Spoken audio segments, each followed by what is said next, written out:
Welcome to the Reality of Herbal Therapy podcast. So this week we wanted to kind of talk about back to school, like it's back to school season. Everybody's getting back into school. Either they've just started or they will be in 2 weeks. So yeah, Yeah. And it's funny, like we started just a week ago and we've already got sick kids.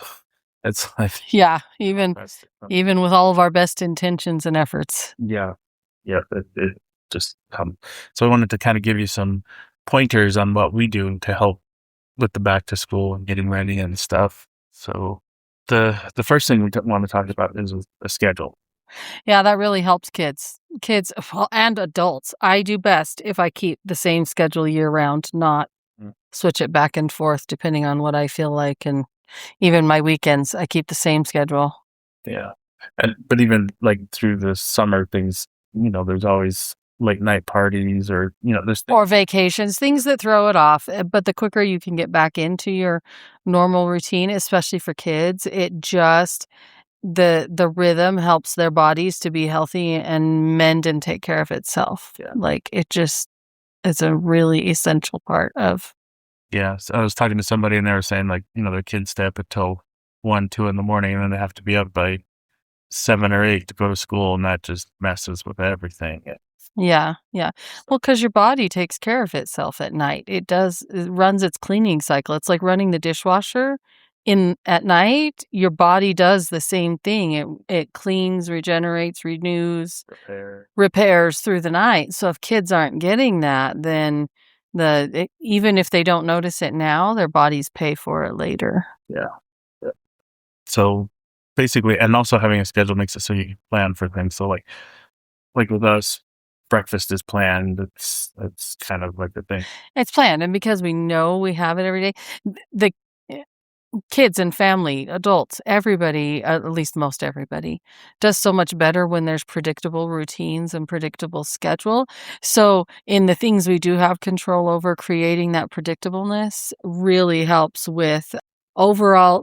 There's a lot today of overstimulation, overexertion, stress, overstimulation. Like I keep repeating the same words, but a whole lot of that, if you can, in the things you can control, if you have the schedule and the routine that kids know, that parents know, that whatever, that your body knows, because your body adjusts to those also and then keeps those rhythms, it helps you to be healthier, happier, and a lot more sane and a lot less stressed over time because you're keeping in control of what you can control.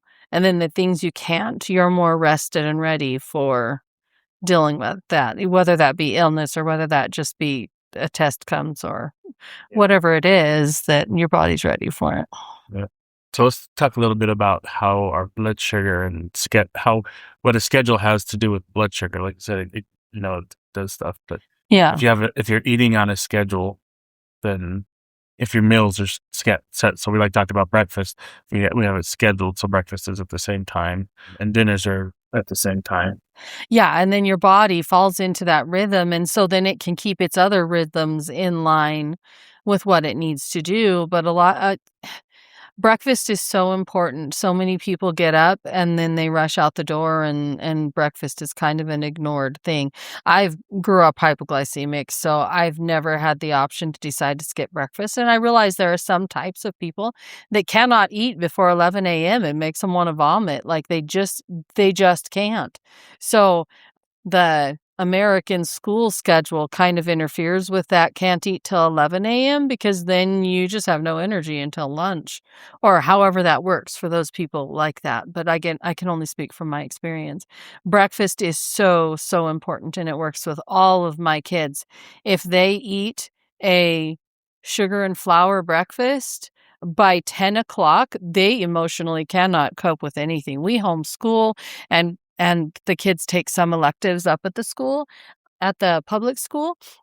And I can absolutely tell the difference in the days. If I had been blindfolded and had not been around while they were eating, you could just let me be with them for 10 minutes at about 10:30, and I would know if they had a good breakfast or if they had a cereal or pancakes breakfast. It just really, makes that much of a difference. I really think a lot of things, and I know dad and mom talked about it a lot, that a lot of the emotional issues children have at school and even ADD and ADHD, food affects it so much, and the timing of that food. We also live in a society where a lot of people snack constantly. Our digestive tracts need a break. It actually needs to be eat and then fast between meals is so beneficial, even for little tiny people. Even though it seems like, no, we need to be stuffing their face constantly, they might be hungry. Try all the other options to calm them down first before you try to stuff their face, because it's, especially when it's flour and sugar that's being stuffed down them constantly. So routine and eating breakfast is huge for I can't even remember what the studies are. I know I've read so many studies, and how kids did in school and what their grades were was directly tied to their routines and what they ate for breakfast. Definitely. Yeah. Figure out a routine, Well, I know for write it down. and write it down. Writing it down frees you. You find out, oh, wow, we shouldn't eat this for breakfast because it does this. I mean, cause and effect and stuff. But it's interesting because we like to say that breakfast makes all the difference in the world. But me, from my hypoglycemic view, so that's blood sugar issues that I dip low if I'm not careful. From that view, I was shocked when I got a glucose monitor and had it on me for a while just so I could see what was going on. I was shocked at how much what I ate for dinner and when I ate it affected all of my sleep through the night, and then how crappy or great I felt in the morning if I made stupid choices at night. Again, with sugar or if I eat noodles for dinner, I am famished in the morning, famished. And so for kids, because sometimes they don't have the words and the vocabulary to be able to share that with you. But if I ate like that in the evening, so if I was having ice cream or whatever in the evening, if I was not eating great, it would make my sugars skyrocket and then drop and then skyrocket and drop all night long. And it was crazy because, Jim, you remember you had a glucose monitor on at the same time. We would eat the same things. His body did not do that. And he would sleep fine and do great. And his sugars were all steady, but not mine. It completely, and it could be a little bit of a difference. So for me, watching children and being able to realize, wow, look at this. The evening does affect, and then it snowballs, because if you eat like that in the evening and then you're having whatever for breakfast, or your kid is having that for breakfast, and then you got to rush off to school, and then you rinse and repeat all week long and then eat good on the weekends, it's just a really vicious cycle, and it takes your immune system down. It makes it so you get sick more, you're more tired, and it's really interesting because for kids, it's not all children, you can't see it the same in them. Some kids, for sugar issues or for how their immune system is doing and everything, some kids need a nap and lay down and just go lazy. Other ones get hyper stimulated, hyper moving, hyper and very volatile in reacting to people and things and stuff. So I even remember one of my kids, it was crazy, crazy. They got really, really cranky, and I knew they hadn't eaten for a while. I can't remember what they had eaten before that. They hadn't eaten for a while, and it was a little kid, 6 or 7 maybe, and nothing could help them. We couldn't concentrate on school. They could not do they were not functioning, no reasoning in their mind, no anything. And I was like, okay, this kid needs to eat. And I asked him, are you hungry? And then, no, I'm not hungry. No, I'm not, whatever. But there's just all sorts of cranky in there. And it was crazy. I had to sit them down and force them. I'm talking force. Either you can put this spoon in your mouth with this food on it, or I can put it in your mouth, but you need to eat. And they fought it the entire way. I got 2 bites in that child, and they ate 3 bowls of food and were a completely different child for the rest of the day because of food. So in my life, food is a huge Food deal. makes a big difference. Yeah. And we'll kind of touch on some of the stuff about that in a little bit. So let's talk about, like we mentioned, one of our children, she it's been a week in school and she's sick already. So you want to like build up their immune system because for the last couple of months they haven't been around as many people or different diseases or whatever. Yeah, and then you get to go be around all like a whole gaggle of kids at school and stuff like that. Yeah. And I know Dr. James Lynn's dad he said that teachers are more vulnerable to diseases than doctors are because a doctor comes in and he can see you, goes out, washes his hands, it's done, walks away, and he's only around you for a few minutes, whereas a teacher is around them for 5 or 6 hours or 8 hours A for an day. entire Yeah, and day. all of those They're kids are all around each they're other. all stuck in one little room with 25, 30 kids. Yeah. Well, and getting sick at this time of year too, it's also just the season, not just school, but like the change of seasons, the shifts of seasons. And I know around here, all sorts of states around us have had fires, and even within our state have had fires and the smoke in the air and whatever. So there can be outside things besides just getting back to school that Yeah. that creates issues, especially for our kid right now. Yeah. So a week and a half, 2 weeks ago, I had a customer come into the office and she was buying stuff for her daughter. She's going to visit her daughter and her daughter's a school teacher. And her daughter she said she's getting her daughter her back to school kit. And there's certain things that she does. We have a lot of school teachers that just take one section a day just to keep their immune system going. They start like a week or two before school starts. Just take one a day just to make sure their immune system can fight off whatever's coming. Yeah. Yep. And so that, section is really important to have in your back to school kit. What else would you think? Well, I love it with Fection too, because that's one I love anything that you can do preventative that helps build things so that it's not just constantly putting out the fires and the whatever. For me, so I know that back to school creates a lot of stress, and stress reduces your immune ability to not be sick and all of that stuff. So for me, Nerquilizer and Chillin are always on there. Now, kids may not need it as much, but as far as adults, teachers, even the parents that are getting their kids back to school, for me, Nerquilizer and Chillin helped keep me from getting sick. Like, it's even though it's not like Fection directly works on the immune system. Nerquilizer in a roundabout way skirts it and really helps me a lot. And then with kids and all the stress, also because their bodies are growing so fast and everything, minerals is something. Dr. James's PM Minerals is my favorite. I've tried a bunch of different ones and always come back to Dr. James's because of the the things that they have in there and just what it does and creates balance. And if I'm giving my kids minerals regularly, it's just one a day, one in the evening, and it keeps them from getting growing pains. It helps with like if the kids are in sports or in, even kids that aren't in sports, depending on their age, run a lot, move a lot, do a lot of stuff. And For recess, get and play with yeah, and recess and everything and all of that. And when they're stressed, it depletes their minerals and stuff. So minerals is one of my go-to that I give them regularly just to keep it. Yeah. Because growing pains in the night or growing pains at school, how can anybody function when they feel like that? That's just, yeah. So minerals is one that I do right along with Fection, and Nerquilizer and Chillin is always on my. And I had somebody call the other day. He was saying that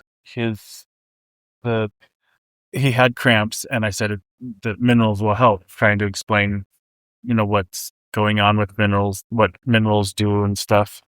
And he was very adamant. He's like, minerals isn't going to change anything.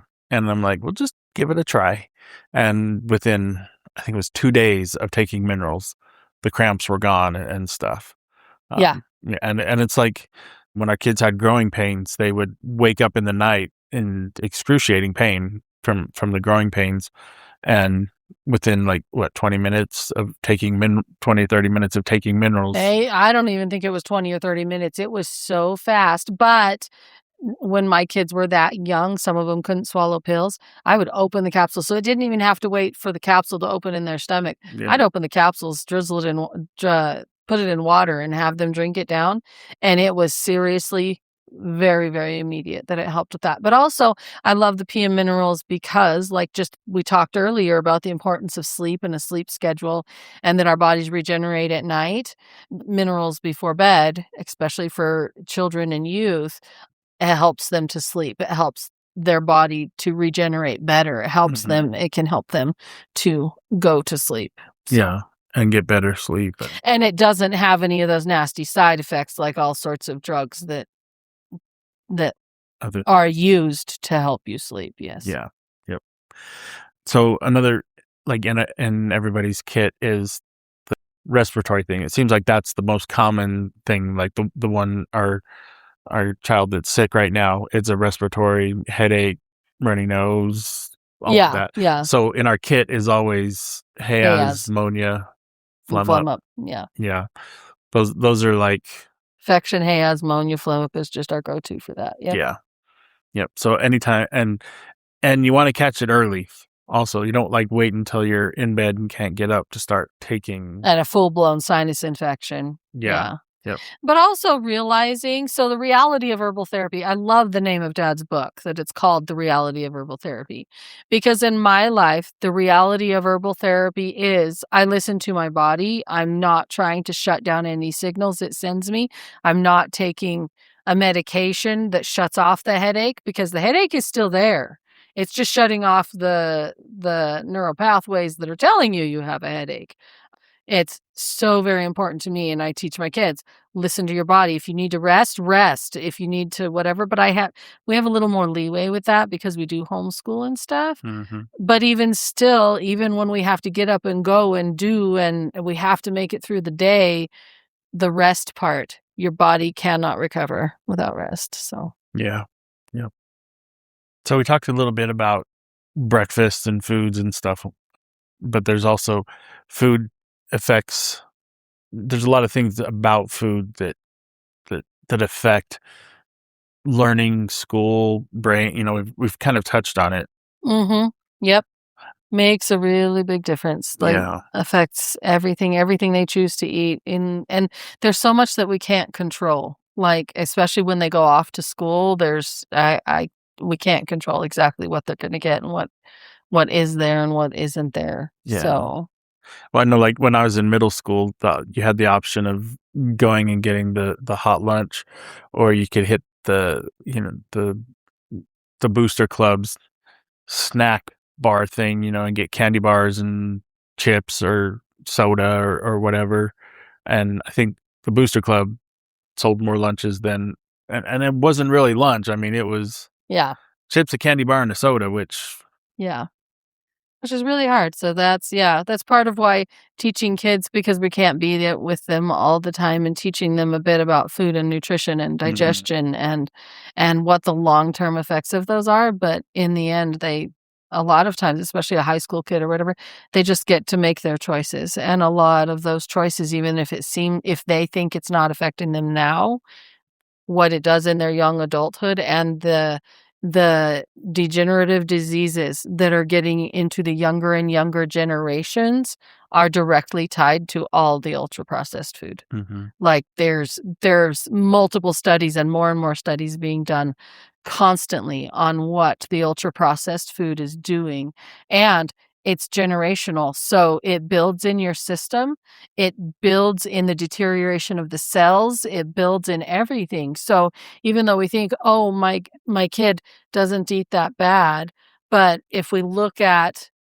generationally, when we eat 10% worse than the generation before us and they ate 10% worse than the generation before them, there's a lot in ultra processed food that builds up in your system, builds up in the cellular damage that actually is passed on to children. Like, yeah, so we can't think, "Oh, when I was young, I could handle it and I could push through it." Cereal today is not the same mhm, cereal that it was way back then. They've really refined the ultra processed part of that and the chemical everything, and it's only getting worse and worse. The generations that children were raised on gardens and everything, completely different, and I'm not saying that all of us can do that. We absolutely cannot, but yeah, what we choose to have and take and give our kids really, really makes a difference, but them being educated to be able to make those choices.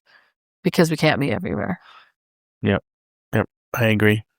And it kind of like, for some reason, you're talking reminded me of Dr. James's story about a young man that he was helping, that they had to cut. He had pretty severe ADHD. He was, and so he said, well, let's try cutting out certain foods. And they kept cutting him back and cutting him back until, and find the foods that triggered him. So like we were talking about, keep track of what foods triggered him and stuff. And they got to the point where his mom found that oatmeal didn't trigger him. And then they started adding things in. And that's where Dr. James discovered there are certain additives that, that ultra processed food, the excitotoxins, the things that they add to food to preserve it or to flavor enhance it or whatever, can have an effect on children and stuff. Yeah. So our hypoglycemic family with blood sugar issues, so I love how Dad talked about the difference between a ultra processed and not ultra processed sometimes. And the word ultra processed was not a huge word when he was doing all of his stuff. He had different words for it. Mm. And now it's been the main word that people recognize it as is ultra processed food. But so oatmeal, Jim's saying oatmeal, the closer to how the grain naturally is, the better it is going to be for anybody, for a child, for an adult, for anyone. But the difference between that grain, so steel cut oats or rolled oats, not instant, or like, you could do the evolution of oats and put it on a graph, just like those ones, the evolution of the monkey to man type thing. Yeah. You could put them on a graph, and you want to be closest to the low end, because when you get up to the microwave version, that little packet you can open up and put in there, if you read the ingredients on that, I started with, so my down at the evolution beginning is oats is the ingredient. When you get up to that packet, there is a whole lot of things besides the oats. And to make instant oats is quite the process itself, let alone then they add in the brown sugar, the preservatives, there's so much stuff that they add into that. My family, we absolutely cannot function on those little packets. I've tried, because life would be nice to be that simple. We can't. It makes our numbers go up and down and everything constantly. But if we make our own and flavor it with honey, add a little bit of coconut oil and some salt, or like Jim loves his with butter, coconut oil, salt, and pepper, and then with an egg, that's very, very different in our body than if we're having that instant packet. Even if we have an egg with it, it does completely different things in our bodies, and it is speeding up the degeneration to where instead of it taking 3 generations to deteriorate and end up with diabetes, it takes months or years in the now children to end up with diseases that they're going to have for the rest of their life, especially diabetes. Oh my goodness, the rise in diabetes in children is going through the roof. It's increasing exponentially, and ultra processed food is a huge part of that. So. Yeah. And I know, like, even going like even further back. So as Dr. James was learning about food and diet and everything, he started off with avoid white Yeah. sugar, white flour. Like he didn't, it took learning to do stuff. And I know, like, they would go into even a health food store. Dr. James would say, okay, you need to have whole grains. So Veronica, Dr. James's wife, Lynn's mom, would say, you need to have more whole grains in your diet. So like talking about the oats, like getting still cut oats instead of the packet and stuff. So people would see them, talk to him, and she's like, get more whole grains in your diet. So then they would go grab a box of cereal off the shelf at the health food store, and they're like, okay, is this whole grain? Yeah. And it's like, no. It's still ultra processed. It's still got, in order for it to be able to sit on that shelf, they had to do something to it. And I don't know if lots of people realize nowadays, and old school people do realize. I remember working in stores when I was young, and you had to make sure you kept all the shelves clean because weevils are an issue, or bugs and things that could get into the wheat products, into the all sorts of stuff. Now they've done so much processing to the grains that they do in those ultra processed things that's the entire purpose. Well, a lot of the purpose of the ultra processing is gives it a shelf life. But by giving it a shelf life, it takes all the life out of it that feeds your body and gives you nutrients. That's why they have to add back in so many ingredients. But when they add back in, when it says enriched, or what are some of the other words they use for that? Fortified, when they add all those vitamins back in. So they took out all the God made, came from the earth, had the sunshine vitamins, had the vitamins out of the soil. They took out all these amazing things that came from the source, and then they put back in the cheapest source they can find from some foreign country where it doesn't matter the value of it and how your body can process it. They just need to be able to put it on their label that they fortified it. And it does not, 9 times out of 10, your body cannot process it right. So as much as you can, do the stuff that you can do, which is just, I know it creates work, but we also have so much technology nowadays that makes so many things possible. As far as in the kitchen, it used to be that women had to like start a fire in the stove. They had to haul the water from a well. They had to stand over the stove and do it. We have so many instant. I can start a crock pot at night with our breakfast in it for the morning, and it's ready when we get up in the morning. And I didn't have to run off and get the water from the well. I didn't have to start a fire. I didn't have to. There's even bread machines if you make your own whole grain bread that you can do. Like, we are so spoiled rotten. Even when we say it's difficult, oh no, it's nothing. I have to remind myself it's nothing compared to just a few generations ago. As far as even our hardest food is so simple compared to what they used to have to do. Yeah. Yep. So that's kind of that's our back to school thing. So, and basically a lot of it revolves around food, like, and building up your immune system with good herbs and good food. And for us, so something that just popped into my head about that, talking about the food and the immune system and everything, because everything does involve allergies, like seasonal allergies, change of the seasons, like whatever it is with the sinuses, with all of that. For our family, we may be a little weird, but when we start getting sick, we have to really back off on our sugar, our flour, and our dairy. Dairy is a huge one in that for some reason for our family, especially if we're holding on to sick and just can't get rid of it. 9 times out of 10, we just have to stop dairy for a few days with everything else, and just to be able to get it back on track. So keep up your herbs. Take your Fection every day. Take 1 or 2 pills a day to build up your immunity. Like, if you don't start school until September, start now. Start taking the Fection now. Start having your kids take Fection now. I have a sister that she's got 8 kids, and when they were in school, she just had these little. She'd put out a little cup every morning, and everybody took their Fection every morning, and probably a vitamin D, I think. And she just had them take that because when she had gone from homeschooling to public schooling. And when they started going back to school, she just constantly had a sick kid. I mean, when you have 8 kids, you just keep doing the rounds. You get one better and the next one's sick. And then by the time you get them all through it, the next one starts again. She found that if they took Fection every day and then probably a vitamin D, I'm thinking, that they stopped getting sick constantly. They were not just in a whirlpool of being sick. So start that now. And even if your kids have already started school and are starting to feel it caught us off guard, we forgot to start it early. Live and learn. Start the Fection now. Start taking it daily and getting enough sleep and doing all the other things. And the routine also is really important. Make sure you have a good routine with a set schedule, and keep it on the weekends. Like, we try to stick to it pretty close on the weekends. Still, we do a little bit more sleeping in and maybe stay up a half an hour longer in the evening, but we're staying pretty close, not running here, there, and everywhere on a roller coaster of.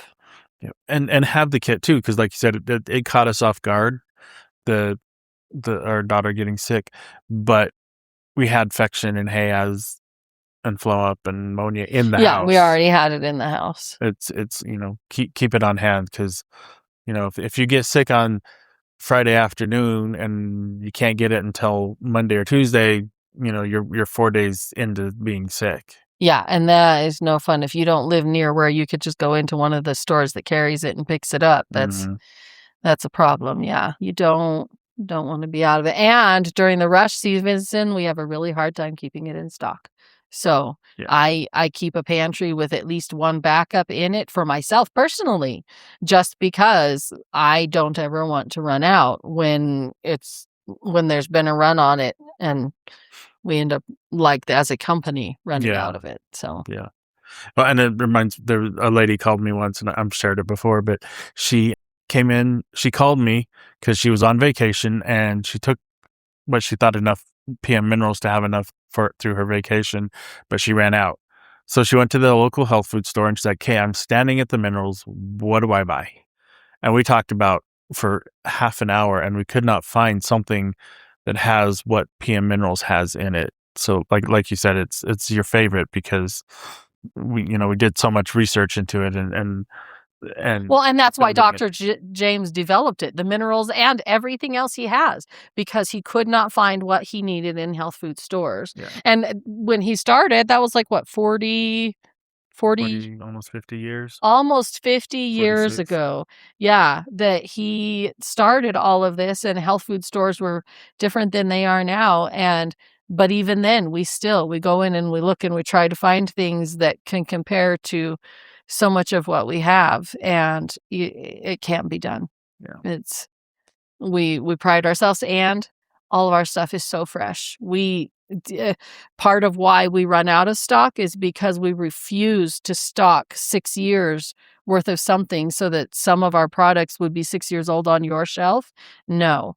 Everything is most everything that we sell is under, like, it's under 3 months. it's under 3 months from getting it in the capsules to you buying it and putting it on your personal shelf. Yeah, We really want that freshness turnaround because it makes everything work better. It just and your body just can feel it and knows it, that it is just that good. So, even though there's wonderful things at the health food stores, I really every time go back and back to our stuff for freshness, our stuff for just it's been tried and true and used for so long, and if it works, it works, and that's what I do, that's what I trust my family with. yeah, There's a few other things we've added to our arsenal that we don't make, but everybody can figure it out, and the biggest advocate for any of us is listening to your heart. You'll know what your kid needs. You'll know, and if not, start listening to our podcast so you can learn what you don't know. yeah, yep. So it has been wonderful sharing this with you. So get your kit ready together, get your routine, and work on your diet because you can always improve. Like Clint said, sometimes we improve when sickness starts coming around the house, and then we kind of slip back. But I'll like just pay attention and work on it. Yeah. Yep. Yep. And we'll talk to you later.